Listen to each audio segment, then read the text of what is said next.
Bismillahirrahmanirrahim. Assalamualaikum warahmatullahi wabarakatuh. Innal hamdalillahi nahmaduhu wa nasta'inuhu wa nastaghfiruh wa na'udzu billahi min syururi anfusina wa min sayyiati a'malina may yahdihillahu fala mudhillalah wa may yudlilhu fala hadiyalah. Asyhadu an la ilaha illallah wahdahu la syarikalah wa asyhadu anna Muhammadan abduhu wa rasuluhu la nabiyya wa la rasula ba'dah. Segala puja dan puji hanya milik Allah Subhanahu wa taala. Shalawat dan salam tetap tercurah kepada baginda besar kita Rasulullah Muhammad sallallahu alaihi wasallam beserta keluarga, para sahabat, para tabi'in, para tabi'ut tabi'in dan para ulama yang selalu mengajarkan risalah-risalah beliau hingga akhir zaman. Pemirsa At-Tafsir Channel, masih bersama saya Edi Purwanto dalam rubrik Tausiah Ramadan. Bulan Ramadan adalah bulan yang penuh kemuliaan. Dikatakan penuh kemuliaan karena di bulan ini Al-Quran telah diturunkan. Sebagaimana Allah Subhanahu wa taala berfirman dalam surat Al-Baqarah ayat 185 yang berbunyi, A'udzubillahi minasyaitonirrajim. Bismillahirrahmanirrahim. Sahru Ramadan alladzi unzila fihil Qur'an hudal linnas wa bayyinatin minal huda wal furqan. Yang artinya bulan Ramadan adalah di dalamnya diturunkan kitab suci Al-Qur'an,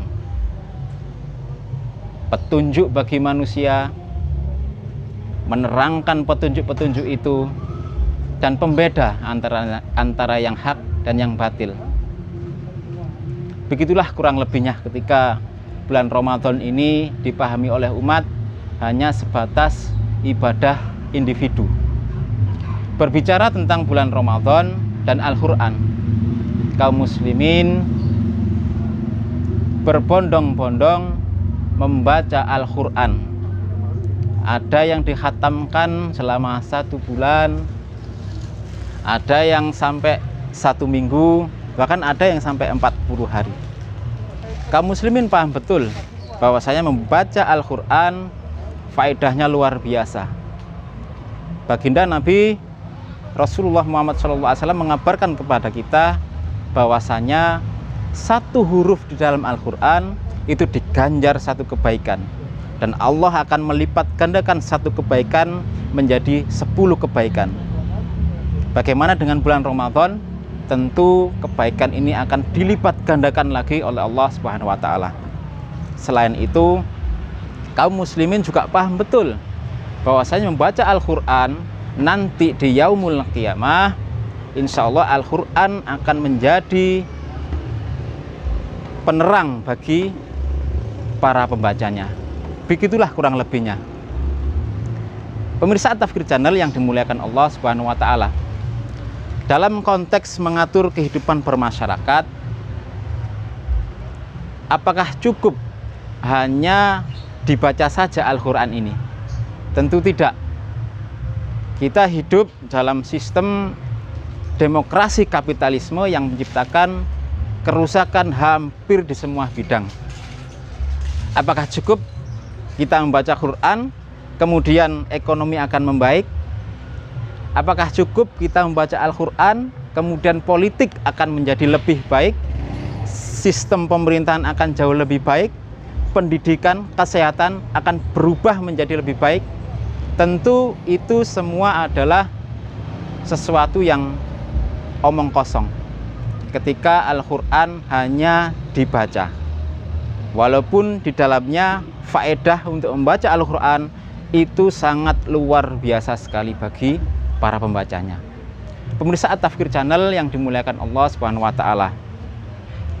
Agar semua bidang yang saya sebutkan tadi, politik, pemerintahan, pendidikan, kesehatan dan lain sebagainya, itu menjadi baik, maka Al-Qur'an tidak sekedar dibaca.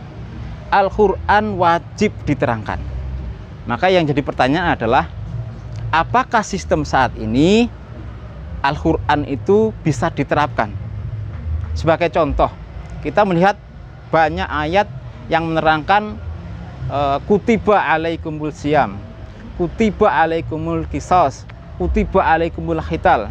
Dalam sistem saat ini hanya satu saja yang bisa diterapkan, yakni kewajiban berpuasa. Sementara untuk hukum qisas, untuk qital tidak bisa. Itu contoh ketika sistem kapitalisme tidak mampu menerapkan Al-Quran. Apakah kita juga akan menjadi seperti orang-orang yang Yahudi? Yang afatu'minuna bi ba'din kitab wa takfuruna bi ba'din kitab. Meyakini sebagian kitab tetapi tidak meyakini sebagian kitab yang lain. Kaum muslimin meyakini berpuasa tetapi tidak meyakini qisas maupun qital. Itulah yang terjadi pada saat ini. Dan itu real terjadi di tengah-tengah masyarakat. Maka pemirsa At-Tafkir Channel, Al-Quran bisa diterapkan oleh sistem yang berasal dari Allah Subhanahu wa Ta'ala, Zat yang Maha Adil, sebagaimana dicontohkan oleh Rasulullah Muhammad SAW, kemudian diteruskan oleh para penggantinya, yakni para khulafur rasyidin, mampu menerapkan Al-Quran secara totalitas. Maka mau tidak mau kita harus berganti dari sistem demokrasi kapitalisme menuju sistem Islam yang mampu menerapkan Al-Quran secara totalitas. Demikian. Assalamualaikum warahmatullahi wabarakatuh.